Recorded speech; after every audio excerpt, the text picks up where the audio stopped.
ہمارے ہاں ایک بہت بڑی بدقسمتی یہ ہے کہ نسل کو فرد اور فرد کو نسل کا درجہ دیا جا رہا ہے۔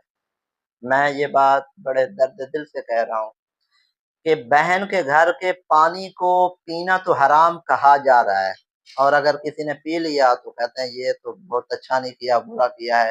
لیکن بہن کے گھر کا پانی پیا ہے، وہاں کھانا کھا لیا ہے، دیکھیں نا وہ بہن ہے، وہ جو ہے وہ بیچاری ہے، اور اس کا کوئی جو پرسان حال نہیں ہے۔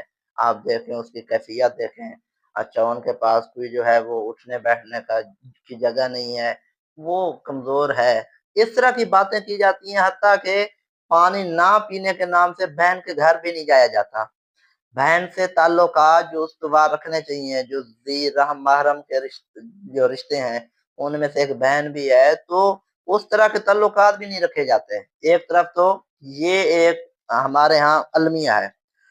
اچھا جناب، دوسری طرف بہن کے گھر کا پانی نہیں پینا، لیکن وراثت نہیں دینی۔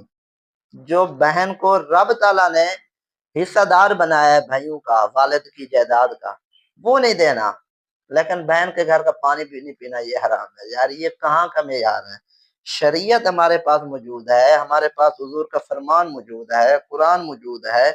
وراثت جب بہن کی اللہ نے ہمیں جو ہے وہ لازم قرار دی ہے، تو ہم کون ہوتے ہیں کہ بہن کا حق مارے؟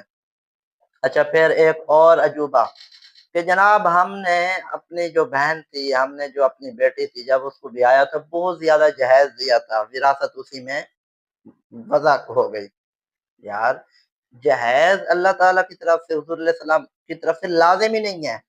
کسی نے دیا تو اچھی بات ہے، اپنی وسعت کے مطابق جائز طریقے سے اگر دیا، لیکن یہ کہاں کا انصاف ہے کہ آپ نے بیٹی کو جہیز دیا ہے تو کیا بیٹے کو آپ نے نہیں پڑھایا، ایم اے کروایا، ڈگری کروائی، کسی کو ماسٹر کروایا، کسی کو کہاں تک پڑھایا، کسی کو ہنر سکھایا، اس کے جو اخراجات ہیں، پھر جو بیٹے کے ناز نخرے اٹھائے جاتے ہیں وہ آپ نے نہیں کیا، تو بیٹے کو بھی بے دخل کر دیں، جیسے بیٹی کو کر رہے ہیں، بہن کو جیسے کر رہے ہیں تو بھائیوں کو بھی کر دیا جائے۔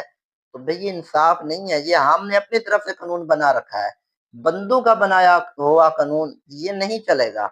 چلے گا تو وہی قانون چلے گا جو اللہ رسول کی طرف سے ہے۔ تو میں خدا را آپ سے دست بستہ عرض گزار ہوں کہ ہم حضور علیہ السلام کی شریعت کو فالو کرنے والے ہیں۔ ہم اپنی نفسانی خواہشات کے اوپر بیٹھ جائیں گے تو ظاہر سی بات ہے دنیا تو ہمارے اوپر تو کرے گی، آخرت میں بھی پھر بہت بڑا سخت عذاب ہو سکتا ہے، پکڑ ہو سکتی ہے۔ لہذا بہن کے گھر کا پانی بھی پئیں، بہن کی جو وراثت ہے وہ بھی دیں، بہن کو اگر آپ کو توفیق ہو جہیز بھی دیں، اور جو اس کا حق ہے اس کو عطا کرتے رہیں، اور روابط اور تعلقات بھی برقرار رکھیں۔ اللہ پاک ہمیں عمل خیر کی توفیق عطا فرمائے۔